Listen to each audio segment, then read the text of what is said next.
আসসালামু আলাইকুম। আমরা ব্রাহ্মণবাড়িয়া একটা মিশন শেষ করে আসলাম, ঢাকায় নামলাম। আমরা এখন সন্ধ্যা মাগরিবের আজান দিচ্ছে। আমাদের সাথে আজ ছিলেন, আমরা এভিয়েশনের যাকে ছিলেন ক্যাপ্টেন আবদুল্লাহ ভাই, যিনি এভিয়েশন নিয়ে বেশ চমৎকার বলক বানান। ক্যাপ্টেন আবদুল্লাহ ভাই ছিলেন, তাকে নিয়ে আমরা ঘুরালাম। আপনারা জানেন যে ক্যাপ্টেন আবদুল্লাহ ভাই তিনি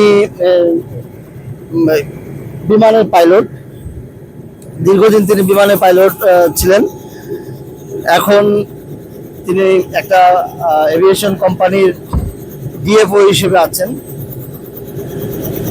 তো আমরা আজ মানে ব্রাহ্মণবাড়িয়াতে আমাদের যে মিশনটি ছিল সেই মিশনটি আমরা ইনকমপ্লিট করেই ঢাকায় ব্যাক করেছি। মূলত আমরা সময়ের একটা ইস্যু আছে। আমরা সবসময় আমাদের সম্মানিত যারা ক্লায়েন্ট, যারা বুকিং করেন, তাদেরকে বলে রাখি যে হেলিকপ্টারে আপনার টাইমটা মেনটেন করবেন।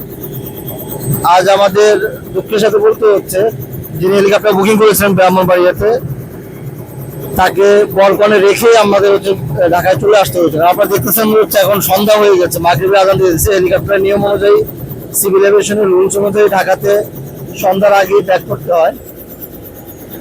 সো আমরা অবশেষে নিরুপায় হয়ে তাদেরকে আমরা বারবার করে বলছিলাম যে চলে আসছে। তাদেরকে প্রায় আমরা আধা ঘন্টা আগের থেকে তাদেরকে বলছিলাম যে আপনারা হচ্ছে দ্রুত চলে আসেন, আপনাদের এই টাইম, আমরা 4:30-এর মধ্যে চলে আসবেন। তো তাদেরকে অনেকবার বলার পরও 4:40, 4:50 আমরা একদম যখন দেখছি আর পারছি না, তখন নিরুপায় হয়ে আমরা ঢাকা উদ্দেশ্যে রওনা করি। আমরা মাত্র নামলাম।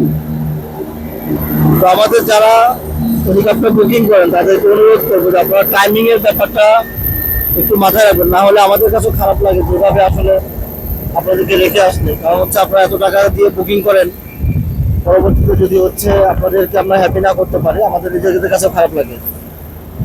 আমাদের আজ এখন যাত্রী আছেন যিনি 5,000 টাকার অফারে হেলিকপ্টারে ঘুরছেন।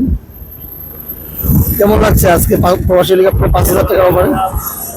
জি, আলহামদুলিল্লাহ অনেক ভালো লাগতেছে।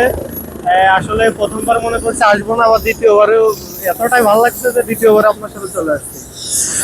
আপনি একজন যাত্রী হিসেবে বলেন যে আজকে আমরা যে যাত্রীটাকে রেখে আসলাম ইনকমপ্লিট করে, বিয়েটা আমরা হচ্ছে বড় যাত্রীকে আমরা নিয়ে আসতে পারলাম না, এই ক্ষেত্রে আপনি কাকে দোষারোপ করবেন? অবশ্যই ওনাদেরকে দোষারোপ করবো, কারণ কি আপনাদের তো অনেক সময় থাকে, অনেকগুলো প্রোগ্রাম থাকে, আর আপনাদের তো এমন তো না নিয়ন্ত্রণ করে চলতে হয় সময়গুলো, যার কারণে আপনাদের একটু সময় হলেই লস পড়ে, যার কারণে ওনাদেরই দোষ দেবো আমি এই কারণে।